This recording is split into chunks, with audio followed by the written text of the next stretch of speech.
Méditation du 23 janvier. Priez avant de descendre. Et Dieu dit, je suis le Dieu de ton Père. Ne crains point de descendre en Égypte, car là, je te ferai devenir une grande nation. Genèse 46, verset 3 dans la version Louis II.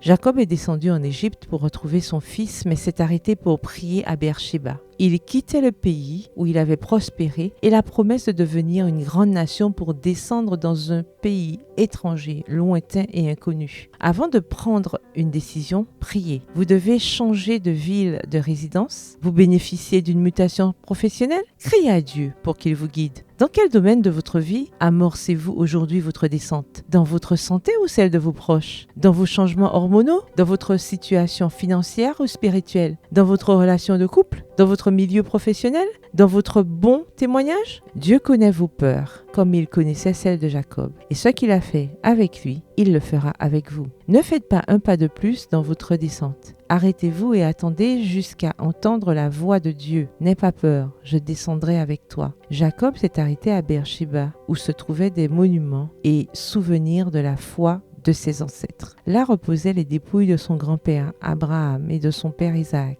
C'est là que son grand-père avait conclu l'alliance de paix et de réconciliation avec Abimelech, voir Genèse 21, le verset 33. C'est là que son père avait écouté la voix de Dieu, lui demandant de déplacer son troupeau 3 fois pour éviter les querelles avec les autres bergers de la région. C'est là que Dieu avait dit à Isaac, « N'aie pas peur ». Genèse 26, les versets 23 à 24, dans la version Nouvelle Bible Seconde. Beersheba était l'endroit parfait pour faire une pause et méditer sur la façon dont Dieu avait conduit ses ancêtres. Il avait de nombreux motifs d'être reconnaissant. Et il a décidé d'offrir son propre sacrifice. L'histoire ne nous dit pas si Jacob a montré de la peur, mais nous savons que Dieu lui a dit « N'aie pas peur ». Quelle que soit votre descente, arrêtez-vous et méditez sur la façon dont Dieu a dirigé votre vie dans le passé. Passez en revue et notez les merveilles qu'il a opérées dans votre famille. Prenez le temps de contempler vos héros de la foi. Souvenez-vous de la manière dont Dieu les a guidés dans les moments difficiles et offrez-lui une offrande de gratitude. Celui qui a lu la peur non avouée de Jacob lira la vôtre. Nous n'avons rien à craindre pour l'avenir, excepté d'oublier le chemin que le Seigneur nous a aidés à parcourir et les enseignements tirés de notre passé. Bonne journée, que l'Éternel vous bénisse.